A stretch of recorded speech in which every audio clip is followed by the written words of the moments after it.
경배 찬양하며 5월 첫 주 가정의 달 예배를 시작합니다. 하나님 아버지 감사합니다. 이 좋은 계절 봄을 주시고 가정을 생각하는 5월달을 주셔서 하나님의 은혜를 더욱더 깊이 깨닫고 가정의 소중함을 기억하며 오늘 하나님께 예배하기를 원합니다. 성령이여, 우리 마음이 주께로 향할 수 있도록 모든 것에서 집중하여 십자가로 나아갈 수 있도록 우리를 붙들어 주시옵소서. 예배할 수 없는 상황 가운데서도 예배할 수 있도록 도우신 아버지, 코로나19로 가정에서 있는 곳에서 교회에서 예배하는 성도들 같은 마음, 같은 뜻, 같은 말로 하나님을 예배하며 같은 하나님의 은혜를 누릴 수 있도록 주님 도와 주시옵소서. 오늘 우리가 다시 한번 주님의 크신 은혜를 생각하며 하나님 앞에 드리는 경배의 찬양과 감사와 헌물과 헌신을 성삼위 하나님 홀로 영광받아 주시옵소서. 예배를 방해하는 모든 요소들을 제거하여 주시고 오직 하나님을 예배하는 거룩한 시간으로 우리를 붙잡아 주시옵소서. 예수님의 이름으로 기도하옵나이다. 아멘. 이제 경배 찬양, 날마다 숨쉬는 순간마다, 그리고 나를 지으신 주님, 이어서 찬양 경배합니다.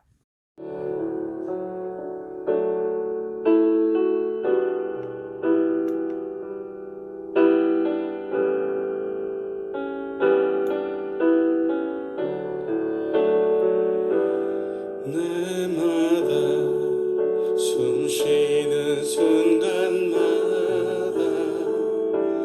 내 앞에 어려운 일 보내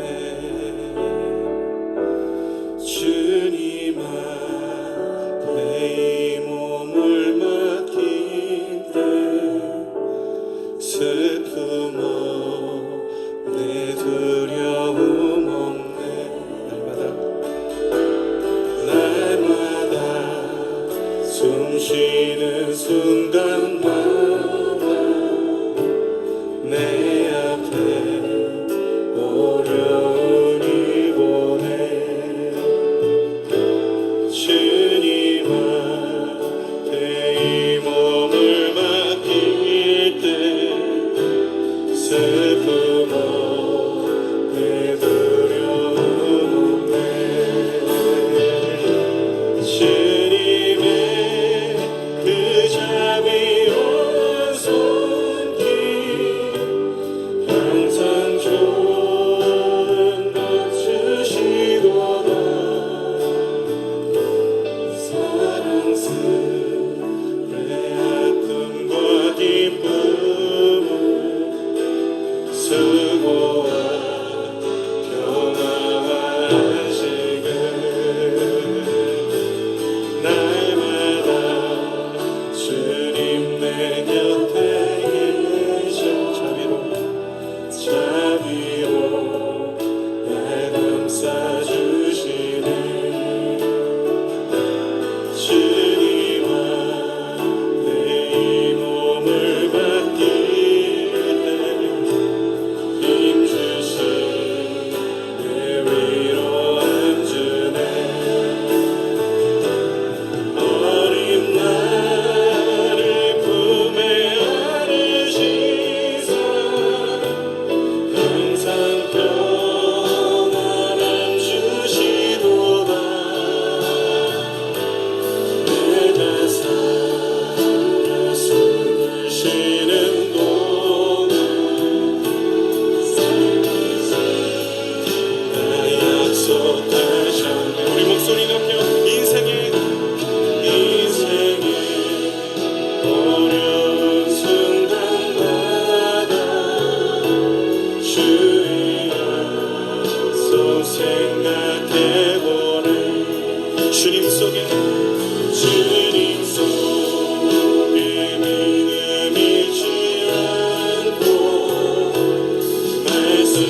이제 우리 다 같이 묵상 기도하며 십자가 앞으로 나아갑니다. 주여, 우리 예배를 나를 받아 주시옵소서. 기도합니다.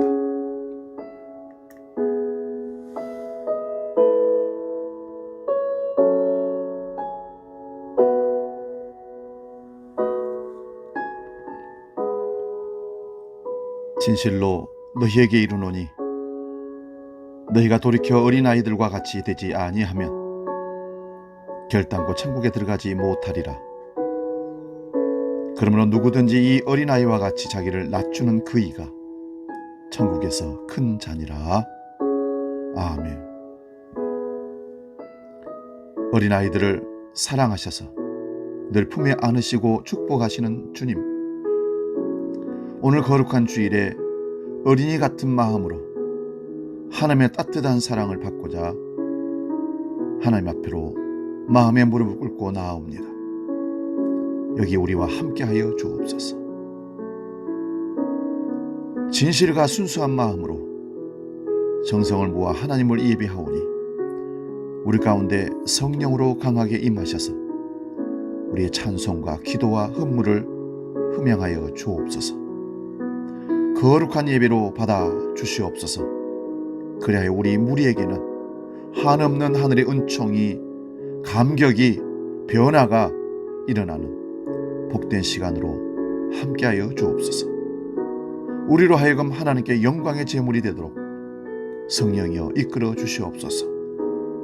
재림의 주로 다시 오시는 예수님의 이름으로 기원하옵나이다. 아멘. 우리 계속해서 기도할 때에 한 주간의 삶을 돌아보면서 하나님 앞에서, 사람 앞에서 실수하고 넘어지고 하나님 앞에 예배하는 것을, 기도하는 것을, 말씀 보는 것을 게을리하고 멀리했던 우리의 삶을 정직하게 고백하는 참회 기도를 함께 드리겠습니다. 기도하겠습니다.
이제 들으시기 바랍니다. 하나님께서 용서의 말씀을 주십니다. 여호와는 은혜로우시며 긍휼이 많으시며 노하기를 더디하시며 인자하심이 크시도다. 여호와께서는 모든 것을 선대하시며 그 지으신 모든 것에 긍휼을 베푸시는도다. 아멘. 우리 죄를 사하신다고 선언하신 하나님 앞에 이제 우리의 신앙을 사도신경으로 고백합니다. 나는 전능하신 아버지 하나님, 천지의 창조주를 믿습니다. 나는 그의 유일하신 아들 우리 주 예수 그리스도를 믿습니다. 그는 성령으로 잉태되어 동정녀 마리아에게서 나시고 본디오 빌라도에게 고난을 받아 십자가에 못 박혀 죽으시고 장사된 지 사흘 만에 죽은 자 가운데서 다시 살아나셨으며 하늘에 오르시어 전능하신 아버지 하나님 우편에 앉아 계시다가 거기로부터 살아있는 자와 죽은 자를 심판하러 오십니다. 나는 성령을 믿으며 거룩한 공교회와 성도의 부활과 영생을 믿습니다. 아멘. 찬송가 570장 주는 나를 기르시는 목자요, 566장 사랑의 하나님 귀하신 이름은, 우리 함께 찬송합니다.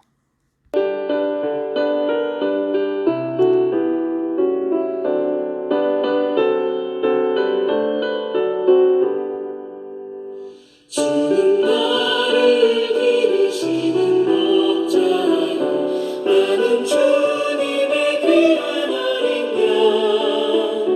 푸른 풀밭 맑은 진행 물가로 나를 인도하여 주신다. 주는 나의 좋은 목자, 나는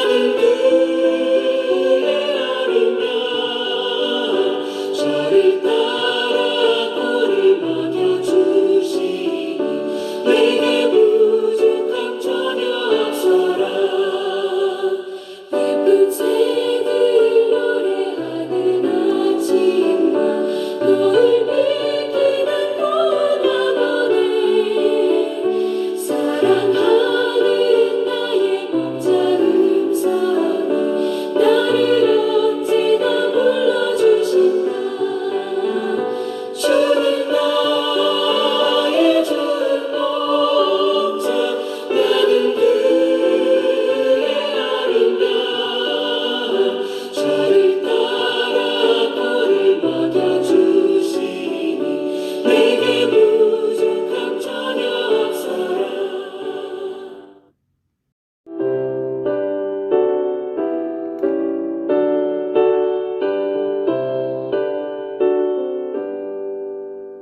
사랑의 하나님 귀하신 이름은 내 나이 비록 적어도 잘할 수 있어요. 온전한 만물이 그림체 같으니 그 고운 그림 모아서 그 사랑 알아요.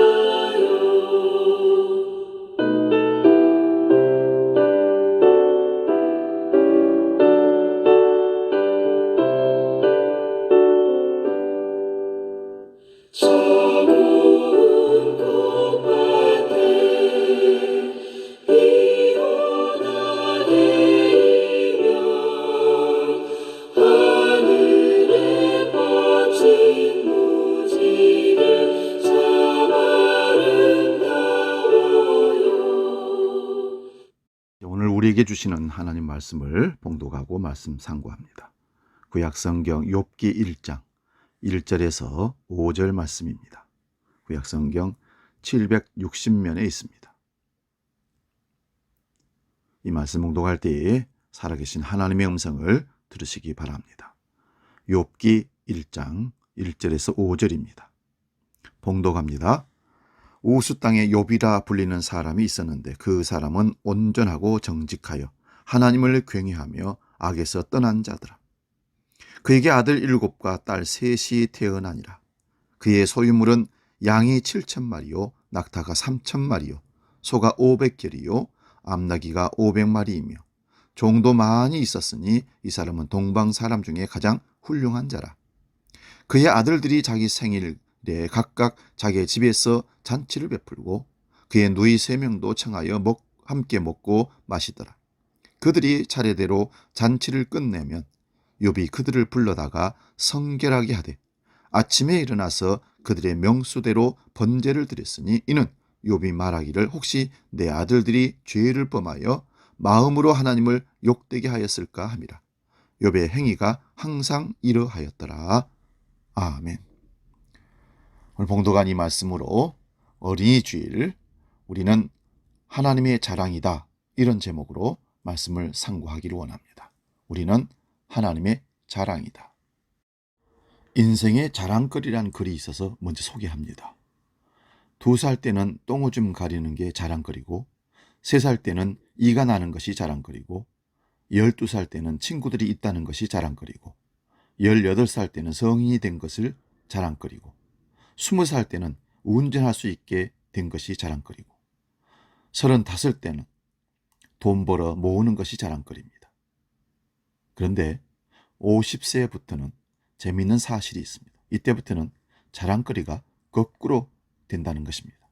50세 때는 돈 여유 있는 게 자랑거리고, 60세 때는 환갑이 넘도록 건강한 것이 자랑거리고, 70세는 운전하고 다니는 것이 자랑거리고, 75세 때는 친구들이 다 죽지 않고 남아있다는 것이 자랑거리고, 80세 때는 이가 남아있다는 게 자랑거리고, 85세 때는 똥오줌 가릴 수 있다는 것이 자랑거리랍니다.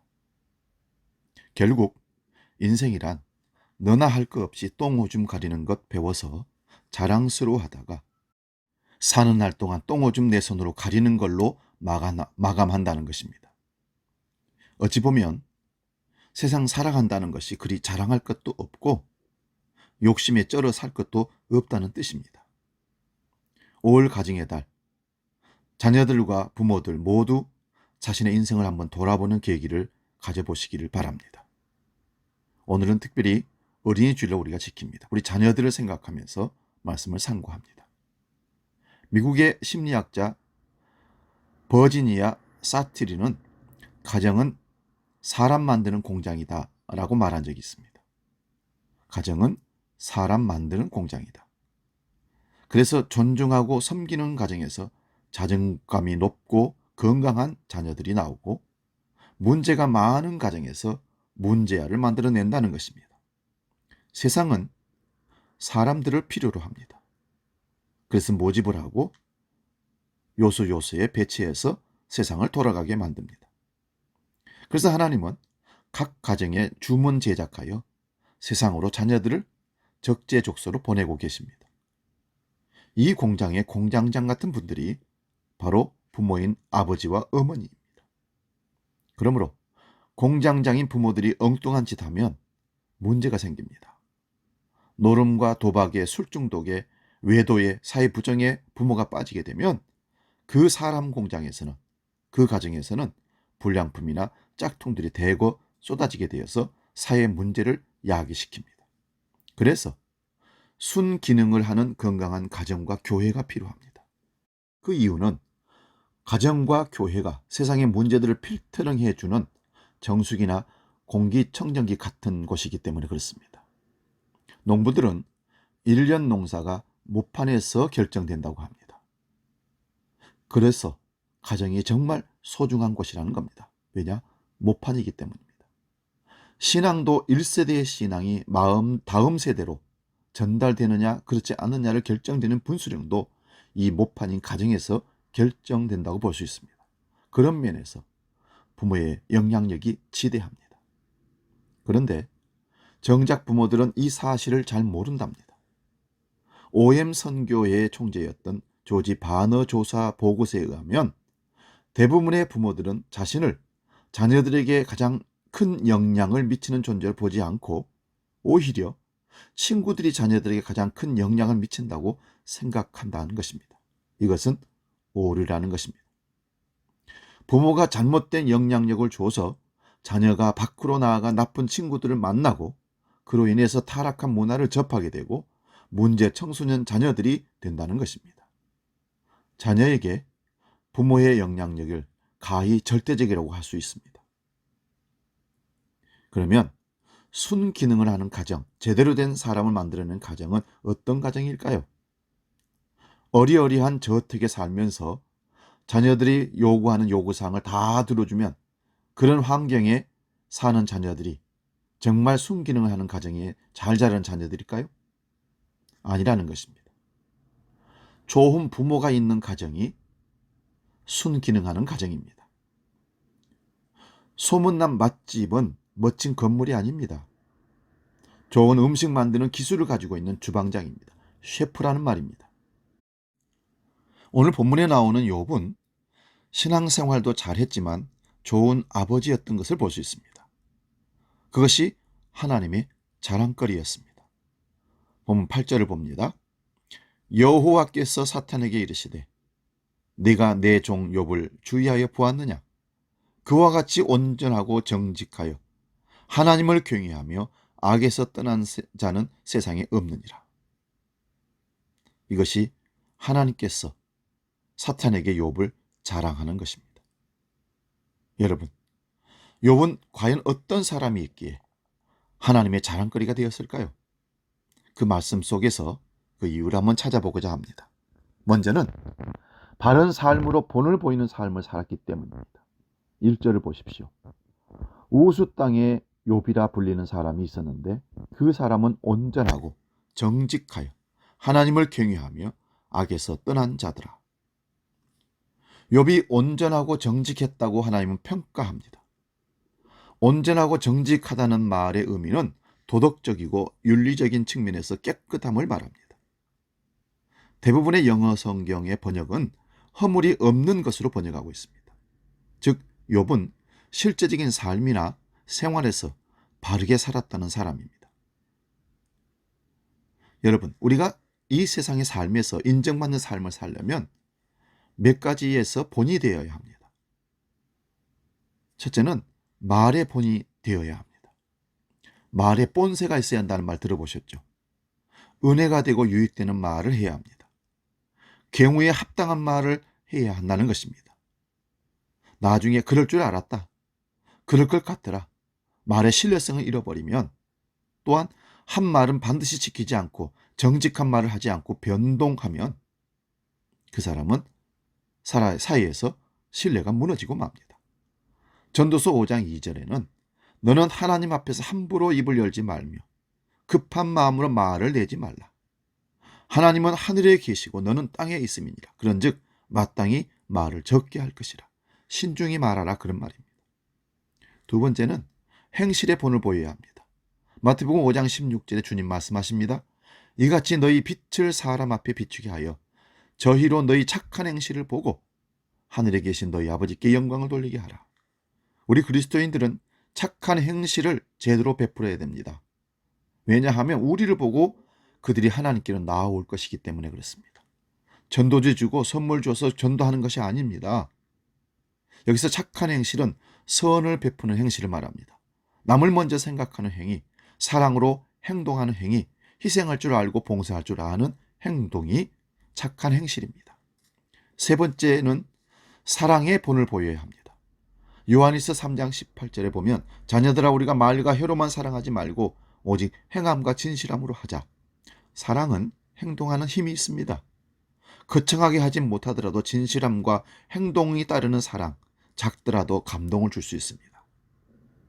꼭 남이 하고 난 다음에 나도 그러려고 했는데, 그런 말로 하는 사랑은 이제 그만하고 배고픈 사람이 있으면 밥 사주고, 불쌍한 사람이 있으면 격려해주고 위로해주고, 그래서 실천적인 본을 보이는 사랑이 진짜 사랑인 것을 기억하시기 바랍니다. 네 번째는 믿음에 있어서 본을 보여야 합니다. 믿음의 본을 보이는 것은 온전히 하나님 중심으로 의지하며 사는 삶을 말합니다. 믿음으로 계산하고, 믿음으로 말하고, 믿음으로 소망하고 생각하는 삶을 살면 여러분, 암도 극복한다는 임상 결과도 있습니다. 그리고 모든 일에 긍정적이고 적극적이어야 합니다. 마지막으로 정절의 본을 보여야 합니다. 정절을 성적인 정절을 말할 수도 있겠지만 의리라고 말할 수도 있습니다. 변치 않는 믿음과 마음을 정절이라고 합니다. 욥의 부인은 믿음의 정절을 버렸습니다. 남편이 망하고 병나서 고통하고 있을 때 함께 고통하는 것이 아니라 하나님을 저주하고 죽으라고 하면서 도망가 버렸습니다. 바울의 선교 동역자였던 데마는 정절이 없는 자였습니다. 그래서 세상을 더 사랑하여 연로한 사도 바울 동역자를 버리고 세상으로 갔다고 합니다. 계시록 14장 4절입니다. 이 사람들은 여자로 더불어 더럽히지 아니하고 정절이 있는 자라. 어린 양이 어디로 인도하든지 따라가는 자며 사람 가운데서 구속을 받아 처음 익은 열매로 하나님과 어린 양에게 속한 자들이니 그리스도인은 어디에서든지 업신여김을 당해서는 안 됩니다. 어디서에서건 아름다운 본을 보이는 존경받는 하나님의 사람들이 되어야 할 사명이 있습니다. 이유는 하나님을 욕되게 해서 안 되기 때문입니다. 또한 그들이 하나님께로 돌아와서 영광 돌리게 해야 하기 때문입니다. 그래서 그리스도인들을 믿음의 공인이라고 할 수 있습니다. 여러분은 각자의 삶의 현장에 위치해서 예수님이 보내신, 하나님이 보내신 대표자들입니다. 그러므로 본을 보이십시오. 사랑하는 여러분, 신앙생활은 삶의 자리에서 하나님을 나타내고 살아계심을 증명하는 자리입니다. 그래서 하나님은 욥의 신앙을 하나님이 인정하셨던 것입니다. 특히 자녀 교육에 있어서 부모의 삶은 여러 면에서 영향을 미칩니다. 부모가 자녀에게 권위를 잃는 경우는 대부분 이중적인 모습 때문입니다. 신앙과 삶의 불일치를 말합니다. 교회에서는 목사이고 권사이고 중직자인데 그래서 거룩한 채 하는데 가정에서 삶의 현장에서 진실함과 정직함이 없을 때 자녀들은 흔들립니다. 골로새서 3장 21절에서 자녀 교육에 대해서 이렇게 권면합니다. 아비들아 너희 자녀를 노엽게 하지 말지니 낙심할까 함이라. 자녀들은 자신의 개성이나 인격을 무시하고 비교하거나 몰아붙이기만 할 때 분노합니다. 그리고 자신은 그렇게 살지 않으면서 말만 앞세우는 부모의 위선적인 모습에서 반발합니다. 자녀들은 말하는 대로가 아닌 부모가 사는 대로 살게 되어 있습니다. 그래서 자녀 교육에서 반드시 부모가 변화되어야 하는 이유입니다. 자녀들은 하나님이 우리 집에 보낸 간첩, 스파이들입니다. 이게 무슨 말씀이냐면은 스파이는 있는 그대로 보고 기록하여 기억하는 것입니다. 그러므로 하나님 앞에 그들이 어떻게 서지는가를 보면 부모인 우리가 어떻게 살았는가를 하나님께 보고하는 행위가 되는 것입니다. 정직하게 똑바로 부모의 역할을 잘 하셔야 됩니다. 목회자 디모데의 거짓 없는 믿음은 어떻게 만들어졌을까요? 디모데 후서 1장 5절에 보면 이는 내 속에 거짓이 없는 믿음이 있음을 생각합니다. 이 믿음은 먼저 내 외조모 로이스와 내 어머니 유니게 속에 있더니 내 속에도 있는 줄을 확신하노라. 정확하게 할머니와 어머니에게서 믿음을 습득한 믿음이라는 것입니다. 구약 열왕기상 22장에 보면 아하시야라는 왕이 있습니다. 이 사람은 그렇게 악명 높았던 아합 왕과 왕비 이세벨 사이에서 태어난 아들입니다. 그가 아버지의 대를 이어 왕이 되었습니다. 열왕기상 22장 52절입니다. 그가 여호와 앞에서 악을 행하여 그의 아버지의 길과 그의 어머니의 길로 행하여. 물론 그렇지 않은 경우도 있지만 대부분은 부모의 영향력에서 벗어나지 못합니다. 어찌되었건 부모의 영향력은 지대합니다. 성경 안에는 이런 예들로 가득 차 있습니다. 욥은 정직하게 바르게 사는 본을 자녀들에게 보여주었습니다. 그러므로 삶이 따르지 않는 가르침은 힘이 없다는 것을 기억하십시오. 물론 부모라고 해서 늘 말과 삶이 어떻게 일치만 하겠습니까?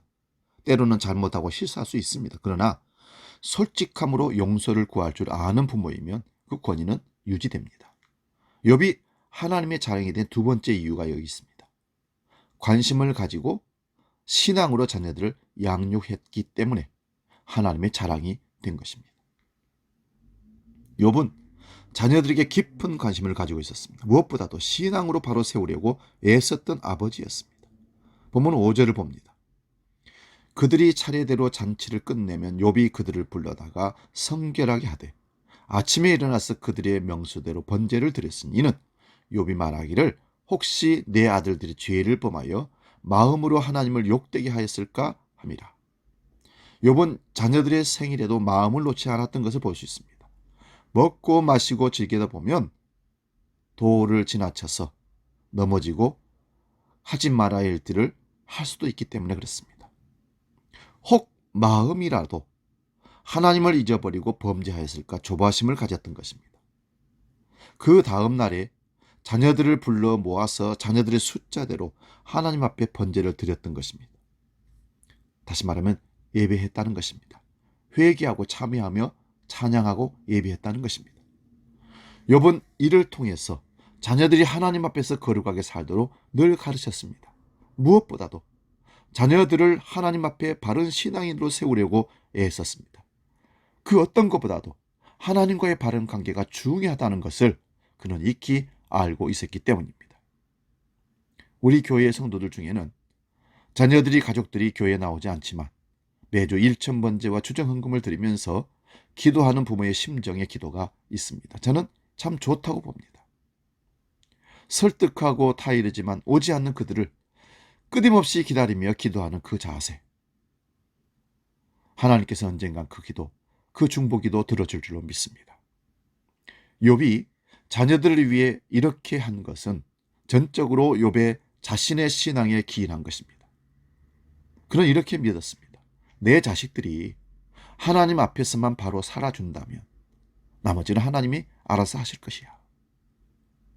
어떤 복을 받고 무엇을 손에 쥐어도 여러분 하나님을 잃어버린다면 그건 아무런 가치도 의미도 없는 삶이 될 수밖에 없습니다. 왜냐하면 주 밖에 우리의 복이 없기 때문에 그렇습니다. 주님 밖에 우리 복이 없습니다. 주 안에 복이 있습니다. 욥이 자녀들을 데리고 하나님께 번제를 드린 것은 하나님을 잃어버리지 않으려는 신앙생활의 본을 보여준 것입니다. 인생이 하나님을 잊어버리지 않고 사는 비결은 무엇일까요? 하나님을 예배하는 것입니다. 왜 주일하고 수요일하고 새벽에도 하고 그것도 모자라서 금요일날 저녁에 또 심야기도 철야기도를 하고 왜 그럴까요? 하나님을 잊어버리지 않기 위한 몸부림입니다. 또 하나님께 나를 드리는 진정한 헌신의 삶, 회개하는 삶이 거기에서 일어나기 때문에 그렇습니다. 기독교의 본질이며 최고의 가치는 예배입니다. 그래서 예배를 영어로 worship입니다. 가치 있는 행위라는 것입니다. 더 놀라운 것은 욥은 그의 자녀들을 위한 노력, 아주 시기적으로 적절했다는 것을 볼 수 있습니다. 생일 잔치 후에 많은 친구들을 불렀지 않겠습니까? 자녀들이 신앙적으로 해이해졌을 법한 그 시기에 그들을 각자의 몫으로 번제를 드려 부지 중에 범한 잘못까지 씻기며 바른 자세로 세우려는 노력을 했던 것입니다. 자녀 교육에는 타이밍이 중요합니다. 시기를 놓치면 정말 힘들어집니다. 욥은 적절한 때에 그들이 신앙적으로 느슨해질 때쯤 영적으로 그들을 조였던 것입니다. 우리 가운데 자녀의 신앙 교육에 이처럼 용이 주도한 좋은 부모는 몇이나 될까요? 이것이 욥과 제사장 엘리의 차이입니다. 엘리 제사장은 아들 홈리와 비느하스를 자기들 마음대로 하도록 방치함으로 인해 하나님의 저주를 받았다고 사무엘상 3장 13절에 기록하고 있습니다. 자녀 교육에 대한 관심은 곧 사랑을 의미합니다. 네덜란드의 개혁신학자 바하뱅크는 이렇게 말했습니다.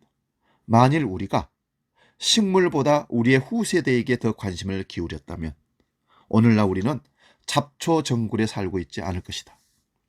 이 말은 내 취미에 정성을 다하는 것보다 자녀들에게 집중하라는 의미입니다. 식물을, 화분을, 어항을, 애완견을 관심을 가지고 키우기보다 자녀에게 관심을 주었다면 자녀들로 인하여서 그렇게 고통하며 괴로운 인생을 살지 않았을 거라는 말입니다. 마지막으로 욥이 하나님의 자랑인 이유는 일관성 있게 교육했기 때문입니다. 욥은 한두 번 이렇게 한 것이 아니라 계속적으로 노력을 게을리하지 않았습니다. 5절 뒷부분에 인상적인 표현이 나옵니다. 항상이라는 말입니다. 5절 봅니다. 그들이 차례대로 잔치를 끝내면 욥이 그들을 불러다가 성결하게 하되 아침에 일어나서 그들의 명수대로 번제를 드렸으니 이는 욥이 말하기를 혹시 내 아들들이 죄를 범하여 마음으로 하나님을 욕되게 하였을까 함이라. 욥의 행위가 항상 이러하였더라. 자녀를 한두 번 신앙 교육하고 끝나는 것이 아니라 이건 누구나 할 수 있는 거죠. 매번 계속하는 것이 욥의 삶의 모범이었습니다. 계속하는 것이 너무 중요합니다. 중요한 교육의 원리가 반복입니다. 그래야 사람이 바뀝니다. 그럴 때 신앙생활 인격이 바로 세워져 가는 것입니다. 그래서 습관이 만들어지는 것이 필요합니다. 예수님께서도 반복의 중요성을 인식하셨습니다. 6월절 성찬의 시계 절기를 실천하라고 명하셨습니다. 반복하지 않고 휘둘리는 것은 일관성이 없어서 그렇습니다.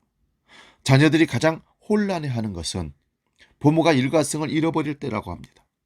한 달 전에 한 아버지의 말과 행동이 한 달 후에 지금은 달라서 안 된다는 것입니다. 어떤 때는 이해가 되고 용서가 되었는데 이번에는 그렇지 않다면 혼란스럽습니다. 중요한 교훈은 계속적으로 반복되어야 합니다. 할 것이 없어서 재탕하는 것과 교육적인 의도를 가지고 반복하는 것은 다릅니다. 사실 일관성은 부모의 교육 철학으로부터 비롯됩니다. 그러다 보니 기다리지 못하고 휘둘리고 조급해합니다.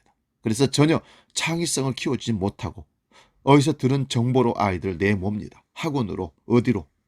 그러다 보니 교육은 제대로 될 리가 없고 경제적인 손실만 당하고 가슴만 아픕니다. 교육과 존 아이스 피트는 한국 사회가 가지고 있는 문제 가운데 하나는 전혀 실수할 기회를 주지 않는다는 것입니다. 나와 다른 것은 무조건 틀렸다고 다른 것을 용납하지 않으므로 모든 사람을 획일화시켜 창의성의 흐름을 막아버린다라고 존 아이스 피트는 말하고 있습니다. 그래서 어떻게 해서든 실수할 수 있는 기회를 주라는 것입니다. 그래야 창조적인 시도가 가능하다고 합니다. 그렇게 하려면 부하내동하지 말고 부모가 진득이 기다리는 철학이 있어야 됩니다. 하나님이 주신 그 아이만의 달란트를 찾을 수 있도록 찾을 때까지 도와주고 기다려야 한다는 것입니다. 이런 멋진 말이 있습니다. 지금도 어린아이가 태어나고 있다는 것은 하나님께서 아직도 세상을 포기하지 않았다는 증거다. 저출산 고령화의 부담이 있지만 자녀들 이야기야말로 부모들에게 소망과 기쁨이 아닐 수 없습니다. 그렇지만 좋은 신앙인으로 성장할 수 있도록 순기능 가정, 토양을 만드는 것이 어렵습니다. 이것은 오롯이 부모의 몫입니다. 아이고, 우리 자녀들은 다 커버렸는데 이젠 늦었다 하는 분들은 손주들이, 후손들이 태어나지 않습니까? 그 손주들을 키워내는 할아버지, 할머니가 좋은 할머니가 되면 됩니다. 몽테누는 수상록에 이렇게 밝혔습니다. 왕국을 다스리는 것보다 가정을 다스리는 것이 더 어렵다. 사랑하는 여러분, 하나님이 자랑이 되는 가정 만들려면 오늘 말씀에 본이 되라고 합니다. 두 번째는 관심을 가지고 가르치고 자녀들을 양육하라는 것입니다. 세 번째는 일관성 있게 계속 교육하라는 것입니다. 자녀 교육에 가장 영향을 미치는 인물은 여러분 누구일 것 같습니까? 위인이 아닙니다. 바로 부모 자신이라는 것을 잊지 마시기 바랍니다. 욥은 한결같이 하나님을 예배했습니다. 삶의 예배자였습니다.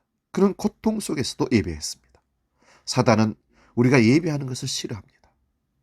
지금 코로나로 인해서 부모들도 자녀들도 예배하지 않고 격리되어서 가정에서 예배한다고 해놓고 그냥 강조하지도 않고 보여주지도 않고 만약 그런다면 여러분은 크게 실망하게 될 것입니다.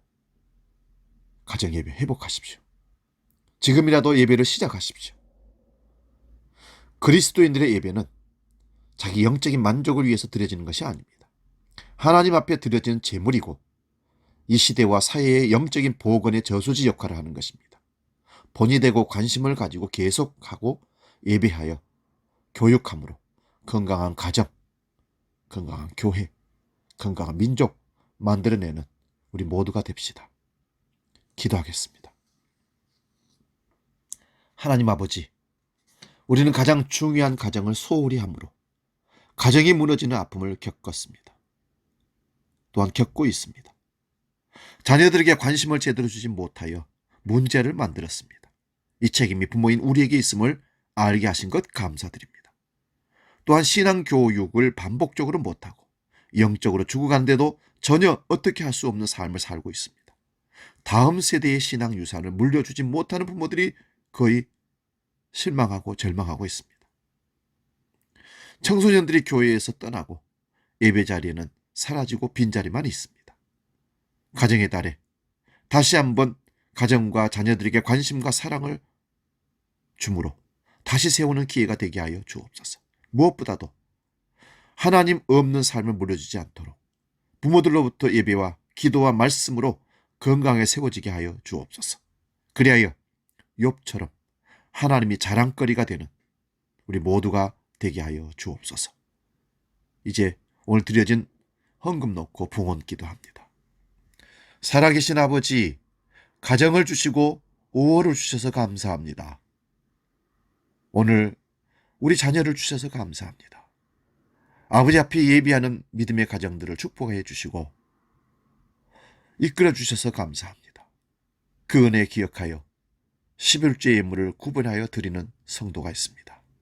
하나님 기억하여 주옵소서. 신앙 고백을 하나님 앞에 제대로 하고 드리는 예물이오니 흠양하여 주옵소서. 감사 예물을, 주정헌금을, 선교헌금을, 건축 예물을, 일천번제를 드리며 기도합니다. 아버지 앞에 드리는 예물들을 받아 흠양하시고 거룩한 생명 살리는 일들 속에 흘려보내지는 하늘의 미랄 같은 물질 되도록 역사하여 주시옵소서. 예수님의 이름으로 축복하며 기도하옵나이다. 아멘. 317장 내 주 예수 주신 은혜 함께 찬송하며 봉헌합니다.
이제 교회 소식 안내합니다. 주보를 참고하시기 바랍니다. 오늘은 어린이 주일입니다. 자녀들은 하나님이 우리에게 주신 선물입니다. 맡아서 잘 길러야 할 책임이 우리에게 있다는 것입니다. 기도하고 특히 가정에서든 어디서든 예배하는데 이 코로나 위기 때문에 다 무너져버린 우리 아이들 다시 세우는 것 이번 기회에 다시 다잡아서 시작해 볼 수 있기를 바랍니다. 어린이 주일이라 오늘 교회에서 선물을 준비해서 교회에 나온 아이들은 교회에서 주고 없는 아이들은 가정으로 전달하도록 그렇게 하겠습니다. 다음 주일은 어버이 주일로 지킵니다. 하나님의 사랑과 부모님의 은혜를 감사하며 어버이 주일로 지키며 저희들이 섬기도록 그렇게 하겠습니다. 그리고 셋째 주에는 성령 강림절이며 스승의 주일로 지킵니다. 다음 주 예배 후에 본당에서 중직자 모임 잠깐 갖겠습니다. 다른 광고는 주보를 참고하시고 이제 우리 찬송가 620장 여기에 모인 우리 함께 찬송하고 축도하고 예배 마치겠습니다.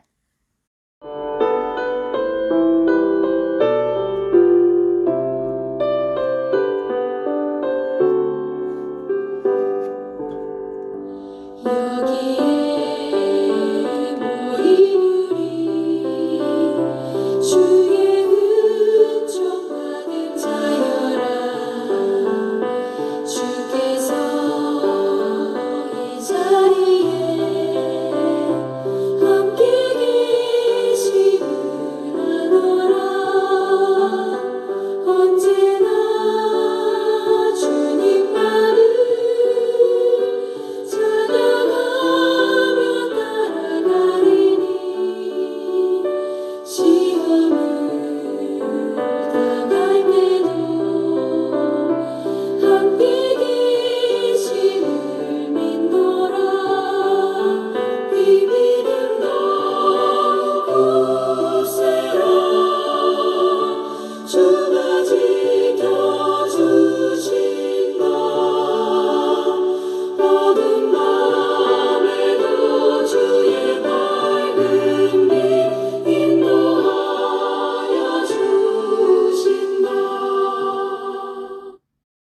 우리 다 같이 기도합니다. 하나님 아버지, 5월 가정의 달을 주시고 우리 자녀들 주심을 감사하며 오늘 예비하고 또 한 주간을 살아갑니다.